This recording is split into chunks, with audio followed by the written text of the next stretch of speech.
In this video, I'd like to explain the 68, 95, 99.7 rule. So what I'd like to take a look at, let's say we had a density curve as follows, okay, where the mean age of my distribution is 20, my standard deviation is 1, I've drawn out my density curve, and I can kind of see a representation of how many people are age 17. There's not a lot. 18, a little bit more. 19, a little bit more. Most people in the 20 range. Some people in the 21. And then it starts to taper off as you get to this side.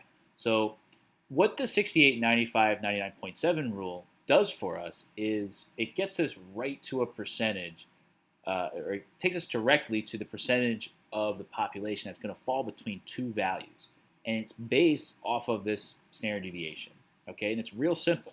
Let me write out the numbers first, and then I'll show you how it works. Okay, so 68, 95, and then 99.7, these are percentages. Okay, and each number is attached to a standard deviation. What I mean by that is I'm just going to put plus or minus 1 beneath the 68. I'm going to put plus or minus 2 beneath the 95. I'm going to put plus or minus 3 beneath 99.7.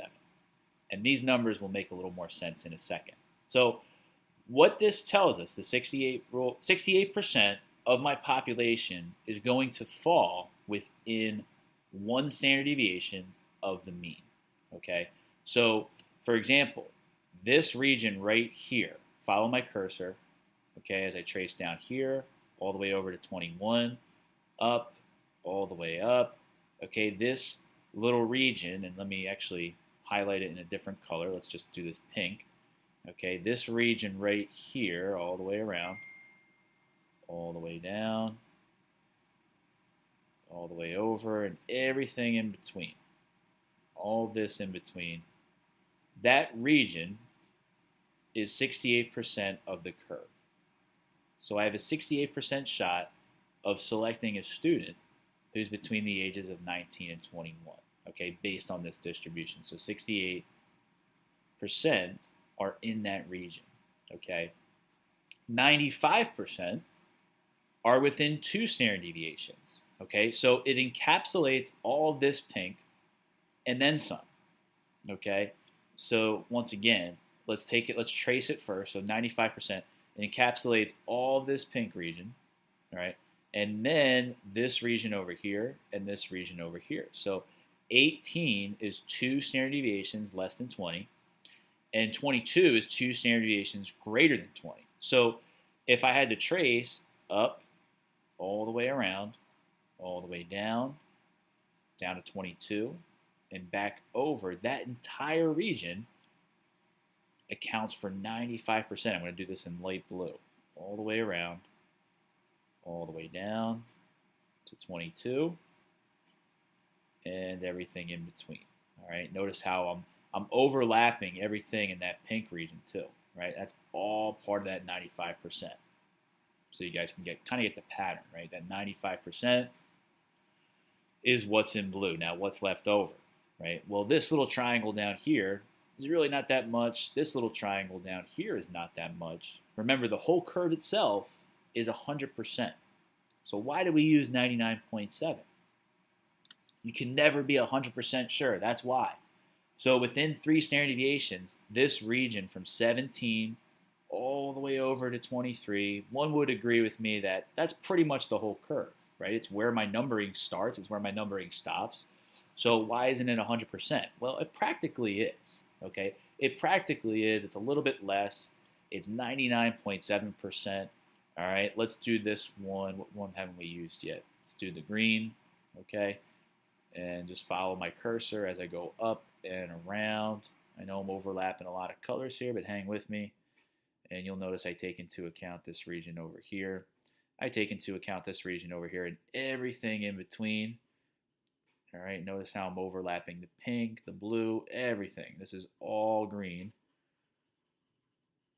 All right, so if I wanted to put a number on the likelihood of me picking a student on TCNJ's campus between 17 and 23, I would have a 99.7% shot that I do that. Okay.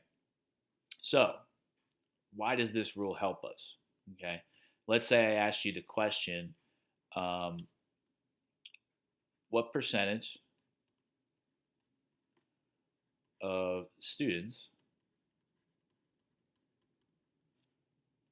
are between, let's say, 18 and 21? Okay, let's think about this. What I would recommend everybody does first is to trace that region. And I'm going to, at this point, I'm going to delete a lot of this highlighting. It's getting a little clustered for me, so I'm assuming it's getting clustered for you. Let's redraw this curve as best as we can. And I just want to highlight the region from 18 to 21. So 18 is here. 21 is over here. And then everything in between.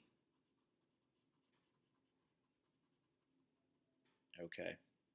Everything in between here. And let's think back to our 68, 95, 99.7 rule and section some of this stuff off. Well, I know from 19 to 21, right, this will say subsection of my overall section. I know this in here is 68%, right? Oops. I want to make that an 8.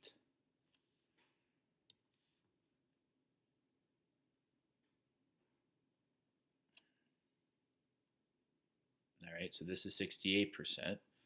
And once again, let me just highlight what our region is here. For some reason, it erased all that, but it's all this in here, right? 68%. Okay, but now I've got to get this section over here. And that's where we have to do a little bit of math, but let's think about it. Well, if I look from 18 to 22, let's expand that region out a little bit, right? I know this is all 95%, right, from 18 to 22. All right, and if I know that this is 68, couldn't I just do, well, 95 minus 68? That gives me what, 27%? So 27% is accounted for this region here in addition to this region over here. But guess what? I don't need that region.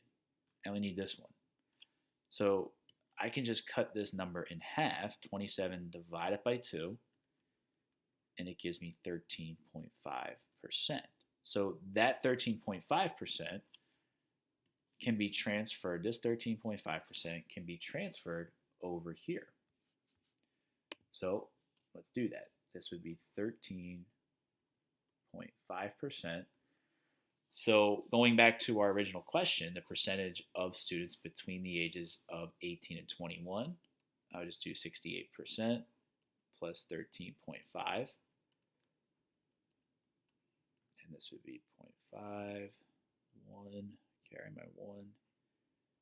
And my final answer is 81.5%. All right, and that's how we use the 68, 95, 99.7 rule. 81.5% of my students are between the ages of 18 and 21.